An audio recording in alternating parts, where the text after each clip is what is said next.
Hello everyone, आप सभी लोगों का स्वागत है आपके अपनी यूट्यूब चैनल स्टडी ग्लॉस पर। मैं हूं डॉक्टर मोनिका और आज हम 28 जनवरी से रिलेटेड जितने भी इम्पॉर्टेंट क्वेश्चन बन सकते हैं उन पर डिस्कशन करने वाले हैं। और क्वेश्चन से रिलेटेड जितने भी इम्पॉर्टेंट फैक्ट होते हैं साथ में वो भी मैं आपको बताऊंगी। ये हमारा टेलीग्राम है, यहाँ पर आपको क्विज अवेलेबल हो जाएगी और इस लेक्चर की जो PDF है वो भी आपको यहाँ मिल जाएगी। ये आपके लिए आज का मोटिवेशनल कोट है। मंजिलें भी जिद्दी है, रास्ते भी जिद्दी है, देखते हैं कल क्या होगा, हौसले भी तो जिद्दी है। तो इसी मोटिवेशनल कोट के साथ में हम स्टार्ट करते हैं आज का सेशन। फर्स्ट क्वेश्चन है, who won the men's singles title of India open badminton championship. India open badminton championship के पुरुष एकल का जो टाइटल है ये किसने जीता है? तो इसका करेक्ट आंसर होगा, ये जीता है कुनलावुत वितिदर्शन ने जीता है। ए इसका करेक्ट आंसर है। थाईलैंड के शटलर कुनलावुत वितिदर्शन ने इंडिया ओपन का जो टाइटल है ये जीता है। उन्होंने नई दिल्ली के केडी जाधव इंडोर स्टेडियम में इंडिया ओपन बैडमिंटन चैंपियनशिप के पुरुष एकल फाइनल में वर्ल्ड नंबर 1 डेनमार्क के विक्टर एक्सेलसेन को 22-20 और 10-21 और 21-12 से हराया है। इंडिया ओपन टाइटल के महिला एकल का जो टाइटल है ये कोरियाई खिलाड़ी एन सियांग्स ने जीता है। उन्होंने वर्ल्ड नंबर 1 जापानी अकाने यामागुची को हराया था। इंडिया ओपन एक वार्षिक बैडमिंटन कार्यक्रम है जो 2008 से भारत में आयोजित किया गया है और इससे पहले इसे 2018 से नई BWF इवेंट संरचना के अनुसार 7 BWF world tour super 500 events में से एक के रूप में वर्गीकृत किया गया था। Top 5 questions related to badminton tournament की हम बात करें। Women single title in Swiss Open super 300 badminton tournament 2022 जो है ये जीता है PV सिंधु ने। Man single title in All England Open badminton championship 2022 तो ये विक्टर एक्सेलसेन ने जीता है।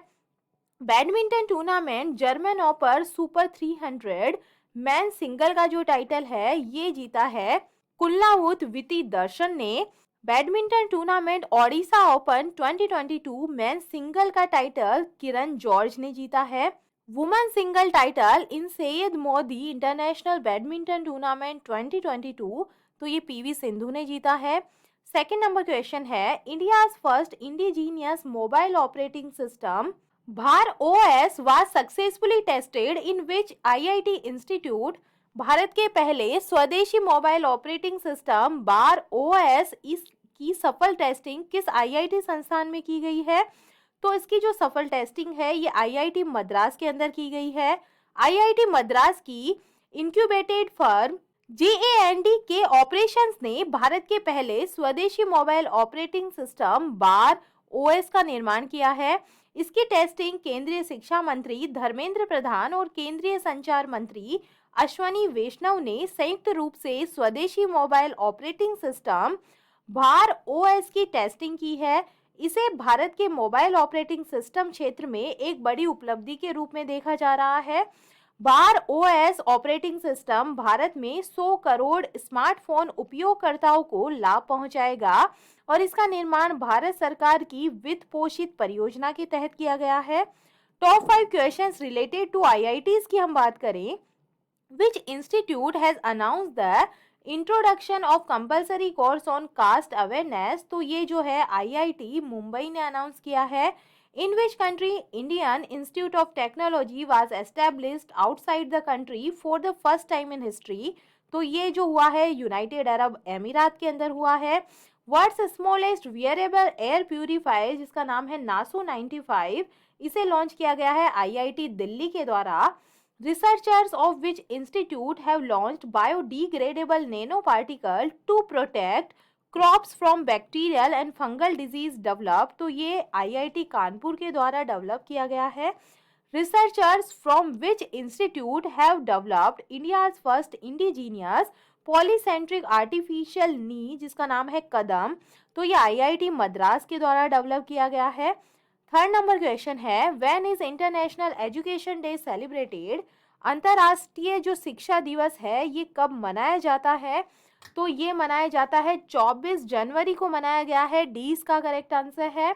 वैश्विक शांति और सतत विकास लाने में शिक्षा की भूमिका का जश्न मनाने के लिए हर साल 24 जनवरी को अंतर्राष्ट्रीय शिक्षा दिवस जो है ये मनाया जाता है। किसी भी देश के विकास का स्तर उस देश के शैक्षिक एवं बौद्धिक स्तर से मापा जा सकता है। विश्व शिक्षा दिवस की महत्ता को देखते हुए इस दिन को विभिन्न देशों में अलग अलग तरीके से मनाया जाता है। इस अवसर पर तरह तरह के वैश्विक ग्लोबल इवेंट्स आयोजित किए जाते हैं। आज के दिन को अंतर्राष्ट्रीय शिक्षा दिवस के रूप में मनाने का जो मुख्य उद्देश्य है, ये दुनिया में शिक्षा के महत्व के प्रति जागरूकता लाना है। मनुष्य के जीवन में शांति और विकास सबसे जरूरी चीजें हैं और इसे हासिल करने का एकमात्र तरीका शिक्षा ही हो सकती है। हर व्यक्ति और बच्चों तक मुफ्त और बुनियादी शिक्षा की पहुंच जल्द से जल्द हो, इस दिन को मनाने का यही उद्देश्य है। 3 दिसंबर 2018 को संयुक्त राष्ट्र महासभा ने शांति और विकास के लिए शिक्षा की भूमिका को बढ़ावा देने के लिए 24 जनवरी के दिन को हर वर्ष अंतर्राष्ट्रीय शिक्षा दिवस के रूप में मनाने का फैसला किया और नाइजीरिया और 58 अन्य सदस्य राष्ट्रों के द्वारा इंटरनेशनल डे ऑफ एजुकेशन को मनाया गया। इसके बाद से हर बच्चे की मुफ्त और बुनियादी शिक्षा तक पहुंच हो, इस उद्देश्य के साथ ये दिन हर वर्ष मनाया जाता है।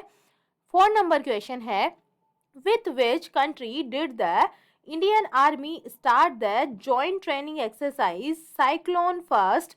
भारतीय सेना ने किस देश के साथ संयुक्त प्रशिक्षण अभ्यास साइक्लोन 1 का जो शुभारंभ है ये किया है? तो इसका करेक्ट आंसर होगा, ये हुआ है मिस्र के साथ में। डी इसका करेक्ट आंसर है। जैसलमेर राजस्थान में भारतीय सेना के विशेष बलों और मिस्र की सेना के बीच में पहला संयुक्त अभ्यास एक्सरसाइज साइक्लोन फर्स्ट का आयोजन किया जा रहा है। दोनों सेनाओं की ये स्पेशल ट्रेनिंग जो प्रोग्राम है ये 14 दिनों तक चलेगा। भारतीय और मिस्र की सेना का ये अपनी तरह का पहला संयुक्त युद्धाभ्यास है। रेगिस्तानी इलाके में काउंटर टेररिज्म, रैड और अन्य स्पेशल ऑपरेशन पर दोनों सेनाओं का फोकस है। दोनों देशों के विशेष बलों को एक साझा मंच पर लाने का ये अपनी तरह का पहला अभ्यास है। दोनों सेनाओं की स्पेशल फोर्सेस की स्किल्स जैसे स्नाइपिंग, कॉम्बैट फ्री फॉल, टोही, निगरानी गतिविधियों के साथ टारगेट आधारित निशाना लगाने, हथियारों की जानकारी साझा करने, उपकरणों, इनोवेशंस, युद्ध की रणनीति, तकनीक और प्रोसीजर को आपस में दोनों सेनाएं शेयर करेगी। 5 नंबर क्वेश्चन है, who has been sworn in as the 41st prime ministers of New Zealand? New Zealand के 41वें प्रधानमंत्री के रूप में किसने शपथ ली है? तो ये बने हैं क्रिस हिपकिंस बने हैं। डी इसका करेक्ट आंसर है। न्यूजीलैंड के 41वें प्रधानमंत्री के रूप में क्रिस हिपकिंस ने शपथ ली है। उन्होंने कोविड-19 महामारी के दौरान स्वास्थ्य प्रबंधन में अहम भूमिका निभाई थी। हाल ही में न्यूजीलैंड की पीएम जैसिंडा अर्डर्न ने अपने इस्तीफे की घोषणा की थी, जिसके बाद में नए पीएम की तलाश जारी थी। कार्मेल सेपुलोनी ने उप प्रधानमंत्री के रूप में शपथ ली है। क्रिस हिपकिंस पहली बार वर्ष 2008 में रेमुताका से सांसद बने थे। 6 नंबर क्वेश्चन है, what is the theme of national waters day 2023 this year? इस वर्ष 2023 राष्ट्रीय मतदाता दिवस की थीम क्या रखी गई है? तो इसका करेक्ट आंसर होगा nothing like voting, I vote for sure जो है इस बार की थीम रखी गई है। 20 का करेक्ट आंसर है। भारत में प्रतिवर्ष 25 जनवरी को नेशनल वोटर्स डे जो है ये मनाया जाता है। भारत निर्वाचन आयोग 25 जनवरी 2023 को 13वें राष्ट्रीय मतदाता दिवस का आयोजन कर रहा है। इसके तहत नई दिल्ली में एक राष्ट्रीय समारोह का आयोजन किया जा रहा है और इस कार्यक्रम में राष्ट्रपति श्रीमती द्रौपदी मुर्मू मुख्य अतिथि के रूप में शामिल हो रही है। वर्ष 2023 के राष्ट्रीय मतदाता दिवस के आयोजन का जो थीम है ये nothing like voting, I vote for sure है। भारतीय चुनाव आयोग की स्थापना 1950 में हुई, जिसके 61वें स्थापना वर्ष 25 जनवरी 2011 से राष्ट्रीय मतदाता दिवस मनाने का फैसला किया गया। तत्कालीन राष्ट्रपति श्रीमती प्रतिभा देवी सिंह पाटिल ने इसकी शुरुआत की थी। भारत का लोकतंत्र विश्व का सबसे बड़ा लोकतंत्र माना जाता है और इसी को देखते हुए राष्ट्रीय मतदान दिवस मनाने का निर्णय लिया गया था। 7 नंबर क्वेश्चन है, which Indian film has been nominated in the documentary short subject category at the Oscar 2023। Bharat की कौन सी फिल्म ऑस्कर 2023 में डॉक्यूमेंट्री शॉर्ट सब्जेक्ट कैटेगरी में नॉमिनेट हुई है? तो इसका करेक्ट आंसर होगा, ये हुई है द एलिफेंट विस्पर्स जो है, ये हुई है द 20 का करेक्ट आंसर है। 95वें अकेडमी अवार्ड्स में भारतीय documentary film the elephant whispers documentary short subject category में नॉमिनेट हुई है। इस फिल्म का निर्देशन कार्तिकी गोंजाल्विस ने किया था। फिल्म आरआरआर का superhit songs Naatu Naatu original songs category में ऑस्कर 2023 के लिए नॉमिनेट हुआ है। भारत की फिल्मों ने 95वें अकेडमी अवार्ड्स में 3 नामांकन प्राप्त किए हैं।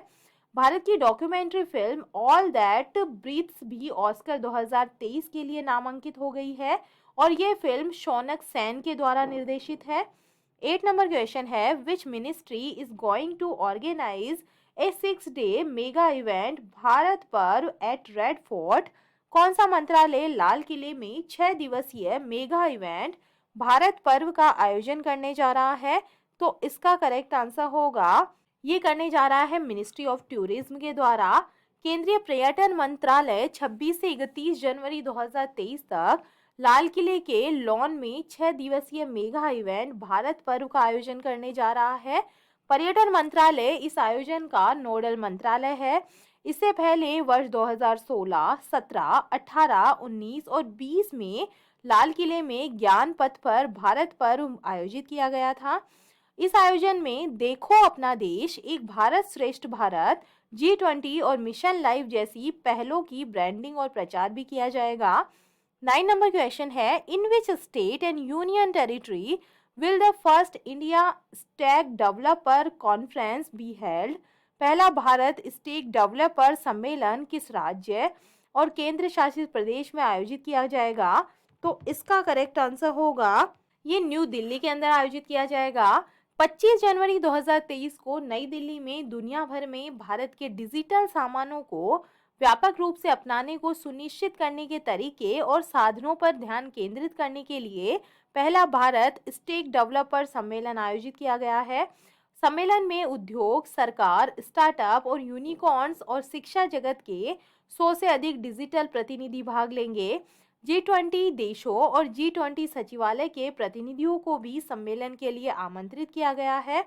सम्मेलन का उद्देश्य उद्योग और डेवलपर समुदाय को एक मजबूत स्टार्टअप और इनोवेशन इकोसिस्टम विकसित करने के लिए एक मंच प्रदान करना है और भारत के स्टेक उत्पादों को देश के साथ साथ अन्य देशों में ले जाने के तरीकों का पता लगाना है।